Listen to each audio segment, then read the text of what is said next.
What's up, folks? BCSG here. Okay, so today we're doing part 2, or the second part of my essentials video. Like I mentioned in the last video, I'm planning to do a whole series on stuff I use, what lures I use, what tackle I use, what's in my bag, which was the previous video.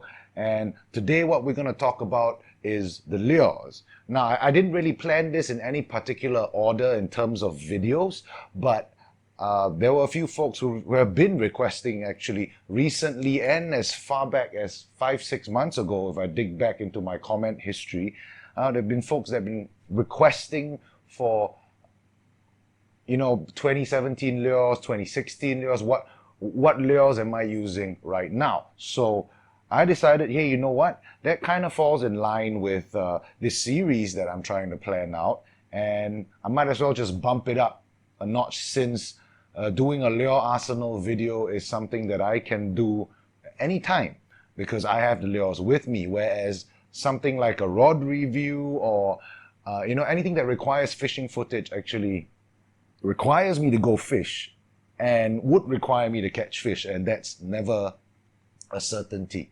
I'm sure most of you know that. So anyway, lure arsenal video, I'm going to try to keep this as structured as possible. So what I have in front of me, and some of this you've already seen in my what's in my bag video. So this here is my primary soft plastic box. I've got the 3 boxes here. The Toman box, the large PB box, and the Pandan box here. I know that the names can be pretty specific, but I do cross-use them, so to speak, and I'll explain each box as we go along. And what we have over here, as I explained in the last video, these are my go-to soft plastics that I'm using right at this moment. All right, let's get to it. Let me just get all the stuff out of the way. We'll go box by box and take it from there. First box, this is my soft plastic box. It is the most important box in my entire arsenal because it contains my jig heads and my soft plastics. Not all my soft plastics, but the most important ones, the ones that I use most regularly. So let's just open up this side first. This side is where I keep the jig heads and some soft plastics. I make my own jig heads, and perhaps I'll do a short clip one day talking about how I make my jig heads. Basically, it's a 90-degree bend hook. I use mustard hooks, and this is just a simple split shot. I just glue the split shot on, crimp it down, and I use super glue and glue these luminescent beads, and these act as kind of stoppers for when I slide the soft plastic on. It just kind of holds the soft plastic there. The first one I'll talk about is my newer twin tail grub.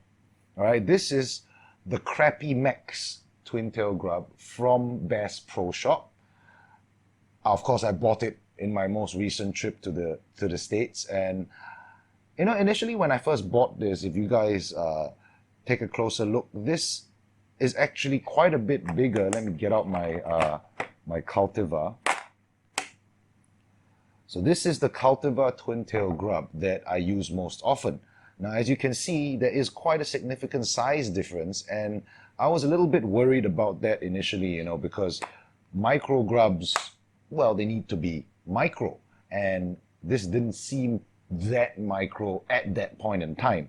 But once I got it out on the water, what I realized was that whatever fish the cultivar was catching, this was too. And it didn't really seem that the fact that this is almost 1.5–2 times the size of the cultivar grub didn't seem to make a difference.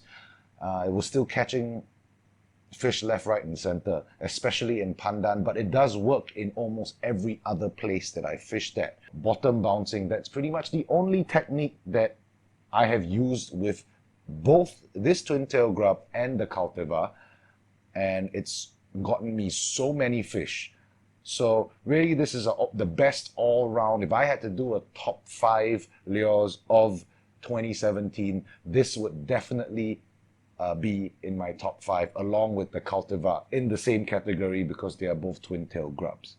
Okay, next we have this guy here. Now this guy is known in the West as a brush hog. It's by Zoom. Well, originally by Zoom. Now it's pretty hard for me to get Zoom baits in Singapore, at least not that I know of. I'd have to import them, and not all the baits shipped to Singapore. So what I actually ended up doing was I found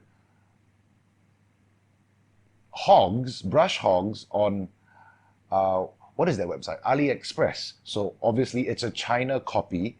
And when I initially bought this, I didn't even know it was a Zoom brush hog. I just bought it because it looked interesting, and you know, when it arrived, after using it a couple of times, it started working really well. I went to do some research and I realized that this is a straight up copy of the Zoom brush hog. Now, how I like to work this is with a regular jig head, just rigged like so. It's a pretty simple rig. Nothing special about it. There's no special way you have to rig it. The way you work it is pretty much the same way I would work my twin tail grub. It's just bottom bouncing. And if you watch my my tips video on bottom bouncing, yeah, that pretty much covers everything I do with these soft plastics. All right, so that's the brush hog. Now moving on to the other side, we have the cultivar twin tail grubs. I have them in both white as well as watermelon red flake. So far, to me, between these two colors, I haven't found a need to steer away from that, which is why even with the paddle tails, I still use them in watermelon red flake and white. Between these two colors, they catch all the fish, so I don't see a need to venture out of that zone. Now, I know many people out there everyone has their favorite color. I do know that people tend to favor very bright neon colors, and there's nothing wrong with that. High visibility, it definitely catches fish. It's just that between these two colors, I don't see a need to venture any further out. Now, this one over here, I can't really talk much about this. You know, if you guys have been following my Instagram, you would have seen a post. I mean, look at this. What does it remind you of? Don't say it. My video might get flagged, but yeah. So it just looked interesting. I saw it on AliExpress and I decided, hey, you know what? I'm going to order it. And I only fished it a couple of times. I've gotten a few hits on it. I've pulled up a couple of zebras, but I don't know, maybe it's a confidence thing. I still feel that I get more bites on my twin tail grub. But anyway, I'll be working on this a lot more and probably get back to you on that. Okay, in the last compartment, it's brush hogs as well. Well, I don't know whether you can still call it a brush hog. It's the same shape. It's just that in Zoom's brush hog series, this size doesn't exist. This is only about 5.5 to 6 centimeters. So this would be like a teeny tiny brush hog. Serves the exact same function as the twin tail grub, but with the added bonus that it's a bit longer. And here's the interesting thing I've noticed about brush hogs in all sizes. It not only gets the zebras and stuff going, it really gets the PBs going. Something about the way this thing swims in the water really gets the PBs going.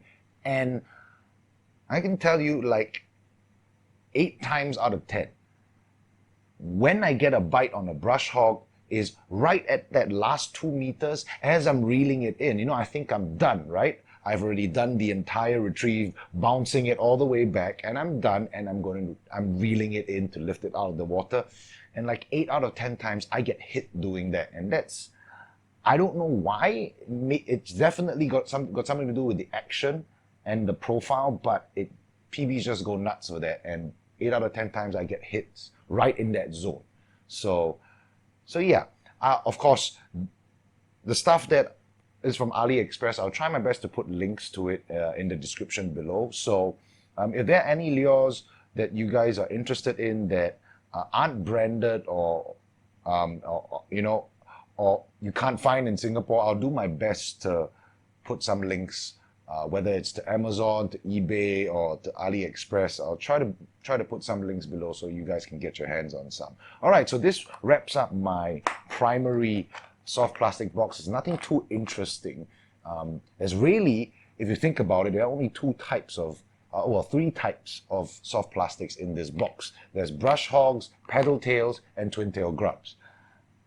So that is just, and considering this is the box that I will never leave home without, you know, I could just go fishing on this box alone. It just shows how effective whatever is in here is for local fishing. So yeah, top 5 lures, many of these plastics would be in it. All right, so we're moving on to the bigger lure boxes, the Toman box. I haven't done much, I don't do much Toman fishing in Singapore. And where I've done most of my Toman fishing is actually in Bangkok, and some Malaysia trips with my dad way back when, but mostly in Bangkok. And these are the lures that I've used there. And to be perfectly honest, snakeheads don't really seem to differ in eating preference regardless of where they are. Whatever works in Bangkok pretty much works in Singapore as well. So let's just take a look real quick. We have frogs. All right, so a really big frog. Nothing too special here. It's just a cast out, steady retrieve. You don't even really have to pop it. It's an auto frog. It pops by itself as you do a steady retrieve. Cast it. It's pretty weedless, so you can cast it. It can land on the bank and you just pull it through the grass, pop it into the water, and just retrieve it from there, or pull it past a clump of vegetation or a structure in the water, and you're going to get hits there. Next, we have this guy here. Sorry, let me just, come on now. All right, so this is just a rattle trap. The good thing about a rattle trap and snakeheads is it's really noisy. Now, there are some rattle traps that are not noisy at all. That I feel it's kind of pointless because snakeheads are really aggressive fish. So you want something that's really noisy. And there's nothing special. It's just a Rapala rattle trap. This is the biggest one I got. And you know, whenever you're fishing for snakeheads, if nothing else is working, but you know there's a snakehead there, throw one of these in. You know, maybe you're going to get a bite because this is really loud. Something really noisy going past the snakehead might just piss it off and it'll just lash out at you. All right, so the rest of it is pretty straightforward for snakeheads. So you got sinking pencil. This is a storm flutter stick, the 20-gram version. This is a floating pencil or walk the dog style lure. Virtually any sort of walk the dog style lure would work. Any sort of floating pencil, any sort of sinking pencil, it would work. All right, and in the last section we have buzz baits. Now, as you can see, the way I have my buzz baits rigged up is I have a stinger hook, and I always attach some sort of tail, some sort of soft plastic to my buzz baits to give it a bigger profile, you know, give the snakeheads a bigger target to hit. Because what I have found, or at least, and I can't, once again, I can't really speak for Singapore fishing, but it tends to be the same. My experience fishing snakeheads is just a typical buzz bait without anything on it.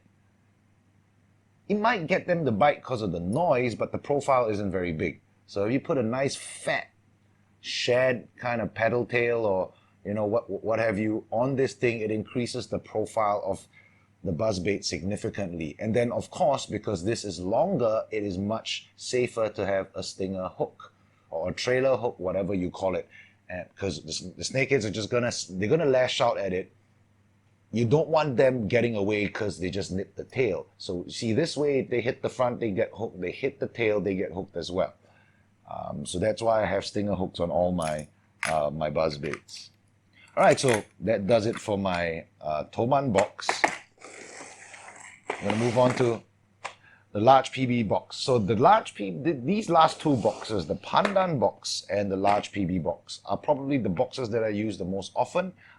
Sometimes I bring both of them out Most of the time I only choose one. It really depends on which side of Singapore I end up at for my work. It's either I'm in the east side or I'm in the west side, pretty much. The Kallang side or the Pandan side.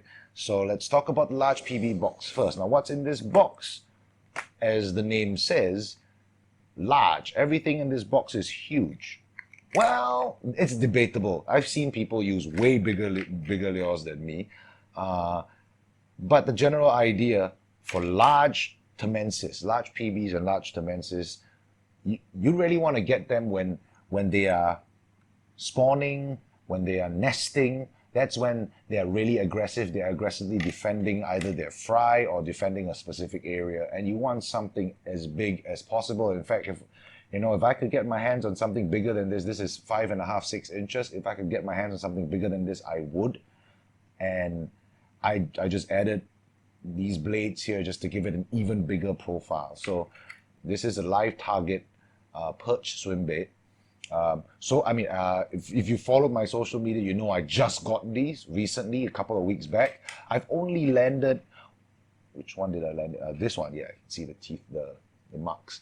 So I've only landed one Temensis so far on these swim baits, but I can tell you that they're really effective just by the amount of attention I get. If I can spot a spawning pair, if I'm positive that there's a spawning pair there and I throw one of these, it's like an 80-90% chance I'll at least get a reaction from at least one of the pair. Just because it looks like another PB, it's big enough to be a threat, and you're just chucking it right in front of its nose. Now, the only downside about these swim baits, it's just a jig hook. Now, I've had folks ask me, why don't you just put a treble hook, attach a treble hook to the bottom, belly treble.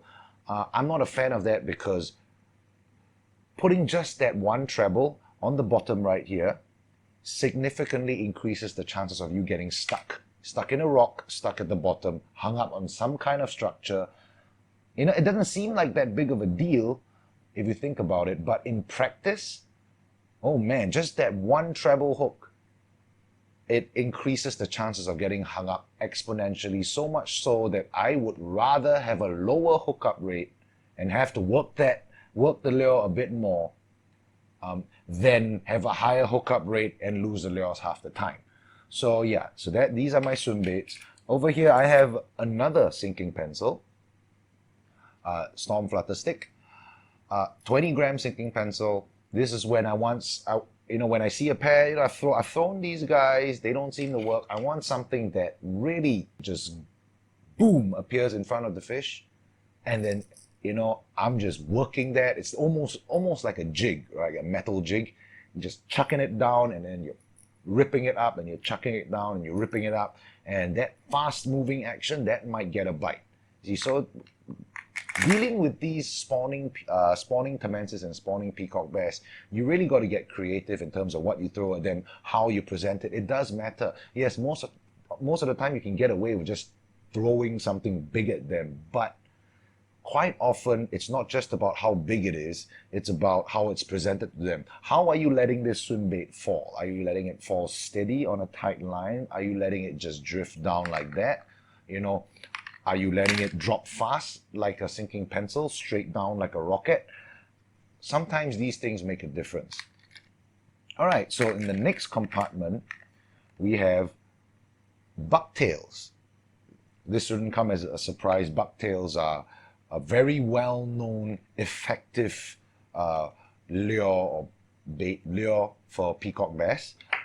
Anywhere in the world, it seems. You've seen Amazon peacock bass fishing videos. They use bucktails as well. It works. It just works. And these are Spro bucktails. So far, in my experience using bucktails, I've only encountered 2 or 3 brands, and Spro is the most readily available in Singapore. It's reasonably priced. It's between like $4 to $6 each. And so this is the 1 ounce or 1.5 ounce. So it's like 30 grams. This is when I want to present. You see, the thing about a bucktail, right, is when it's in the water, when you put it in the water and you pull it out, it looks really small because this is wet. So it doesn't look all that impressive. But if you actually watch a bucktail in the water, you flick it up, and as it goes down, it flares. Now this thing really flares. It really flares out. It becomes this huge ball of fur, which gives the bucktail this crazy big profile. And see, that front of the jig head is already painted to look like something, right? And to look like a PB. I mean, depending on the color you choose, this looks like a PB. And this tail just pumps up as you work it up and down. It pumps up, and it gives this a really huge profile, and you present it to a nesting or spawning pair, they're just gonna hit it. In fact, there are different ways to work it. You could do a vertical jig, you could do a really fast, really violent twitch, and that flapping action, that's gonna get even regular non-spawning Temensis and PBs, they're gonna go nuts for bucktails. So yeah, I have the 1.5 ounce and I have the 3/4 ounce.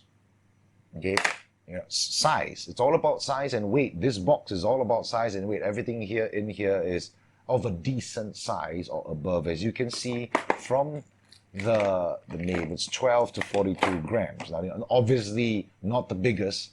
I am actually actively looking to get bigger swim baits, but they're really expensive. Which is an interesting thing about these live targets. They're only about $10 each. 10 bucks Sing. It's about $8, maybe 11 Sing. Singapore dollars. 11 Singapore dollars each. That's actually very reasonable for swim baits, because I've seen soft body swim baits this size go for like $28.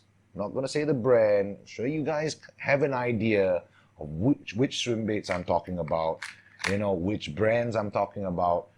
Anything 6 inches and above, easily 30, 40, $50. And I'm not about to pay that kind of money for any lure, for that matter, unless it's like a GT popper or something, something that actually, I don't know, not for freshwater. I'm not willing to put down that kind of money for it. So live target swim baits, pretty good deal. They have all sorts of different types, by the way. This is just the perch one. They have pinfish. They have all sorts. Just go check it out. Go Google Live Target's website. Maybe I'll put it in the description below, and you can check out the entire swim bait range. Okay, so swim baits, bucktails, and the last two sections, we have vibes. On this side, these are rattle traps, which are basically vibes that make noise. So both of these, Rapala, I'm not even sure, I think this is a Xeric. Yeah, so both of these are just regular rattle traps. They make noise. This is when nothing, usually I typically throw rattle traps as a last resort when nothing else works, because it's really noisy. You don't want to spook fish, right? But if it's the last resort and everything else is not working, you want to throw something that really stirs something up in the water, something that, gets in front. You drop it in front of the fish and you start ripping that, and it's so noisy that you might just get the fish to react. So that's for the rattle traps. Now these on the other side, these are silent vibes. This is the TN65. It's a silent vibe, and the same function as this, except it doesn't make any noise, which means it doesn't have to be a last resort kind of bait. What I typically use these guys for is, ironically, I don't crank silent vibes, meaning I don't cast them out horizontally and crank them in. Sometimes I do, most of the time I don't. I actually work these vertically. This is when I know there's a spawning pair in a specific spot. If I'm on top of them, or if I'm near enough to that spot, I'll just plonk this right down and I'll just jig it up and down. Kind of putting it, it's like what I do for my red devils. Those who follow me on Instagram, I do that wiggle.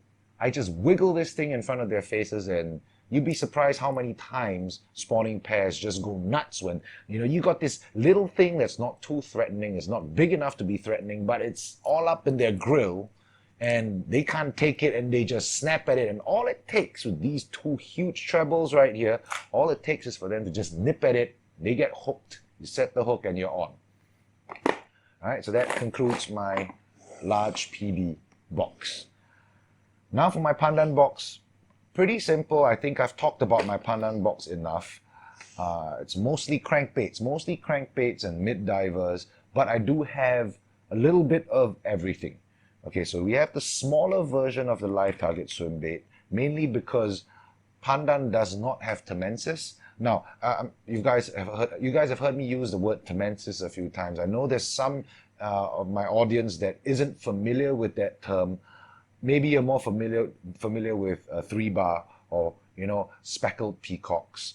So Temensis is just the biggest species of peacock bass, and we happen to have a lot of them in Singapore. So for you guys who are from out of town, hey, come over to Singapore and try them out, right? I think the more Singapore is put on the map as a fishing destination, the better it will be for the fishing industry in general. All right, enough marketing my own country. Let's move on. These are just floating jerkbaits. Oh yeah, speaking of floating, every hard body, I mean, not these are soft vibes, these are swim baits, not the same thing. So hard bodies, every single hard body I have in my Pandan Box floats. I don't have sinking lures, I don't have suspending lures. Every single one I have floats. And you probably already know why if you've watched my Pandan videos, but in case you don't, it's because having a floating lure allows me to work it, because Pandan is really rocky. You can get hung up very easily. So let's say you have a rock here, lure gets stuck like that, right? You keep pulling, it's not going to come out, but because it floats, if you just let the line go slack, that lure is going to most of the time work its way out, or at least it's going to decrease the chances of you getting permanently hung up and losing the lure. All right, so this is just, now, the thing about my Pandan Box, now Pandan is a very high risk place. It's really risky, high chance of losing lures. You can, even though you employ all these things, and I can go one entire session just using one lure and not losing it, but it's a reality that in Pandan you're going to lose lures. So when you're fishing a place like that, I just don't see a point in using expensive Japanese lures. What colors are you going for? What action are you going for? So what colors am I going for? As you can see, I tend to favor colors that look like PBs, right? Colors that look like PBs, green, black stripes, stuff like that. And that's color. What kind of function, what kind of action am I looking for? It's pretty simple. There's nothing complicated about it. You just lock onto the pattern that you know that works, and you just build your arsenal around that pattern that you know that works. It doesn't matter what brand you use.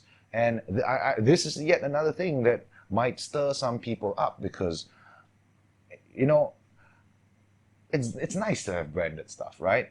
And I get that, buying branded lures, especially Japanese lures, is so well made. The quality control is so good. But what you realize is when you're locked onto that pattern, when you figured them out, the fish don't know what an IMA is. They're not going to know what any of these allure fans, they're not going to know. They're just going to know that they're going to recognize the color, they're going to recognize the action, they're going to recognize the depth and how you work it. They're not going to care about the brand. So once you've locked onto a specific kind of pattern, a specific color, a specific depth, a specific action, you just need to build your entire arsenal around that. It doesn't matter where you get it from. So almost everything in here, with the exception of very specific things like the live target, the Spro bucktail, almost everything else is from China. This is from AliExpress. This is my Squarebill, my mid diver, my jerkbaits, AliExpress. They're all two of the same colors each. I buy them in like bulks of like 5 each, 5 of any given color, because it's like what? It's $1.80 per lure. Now, sure, I try not to get hung up, but if I do get hung up, it isn't that painful if I'm going to have to break it off. Now, I don't like breaking it off for various reasons. You lose the lure, you leave the lure down there. It's a hazard to the fish, but if you get stuck, you get stuck. You got to break the line, and if you can save money doing that, why not? $2. these crankbaits, AliExpress. So yeah, that's my Pandan Box. All crankbaits, mid-divers, jerkbaits, all floating lures, mostly from China to save cost. But yeah, so once again, figure out the pattern. Figure out the pattern that works. Figure out the color, the profile, the depth, the action, and once you've figured all that out, go to any tackle shop. Don't look at the brand. I mean, obviously pick the lures within your budget, but go to any tackle shop in the country and just look for lures that fit that profile. Don't chase a specific lure. You know, I've been a victim of that. Hell, I've been guilty of trying to push a specific lure on my channel, pins minnow, right? But well, the pins minnow did work, right? But then again, that's pushing a specific lure. But what really works? You know, it's the profile. It's the action. If you can find another lure that has a similar action to the pins minnow, it would be as effective as the pins minnow. You know, I know there are going to be folks that disagree with me on that. Oh, you know, this lure X from brand Y, no other lure can perform like lure X from brand Y. You know, you got to get brand Y's lure X. But, well, agree to disagree. You know, I feel that if you match the pattern and the action that you need for a given area, any lure would do. Any lure that fits into that category would do. All right, so went off on a tangent there, but yes, that does it with my Pandan Box. And now that brings me to the last part of this video, which is my go-to soft plastics. So besides all of these boxes,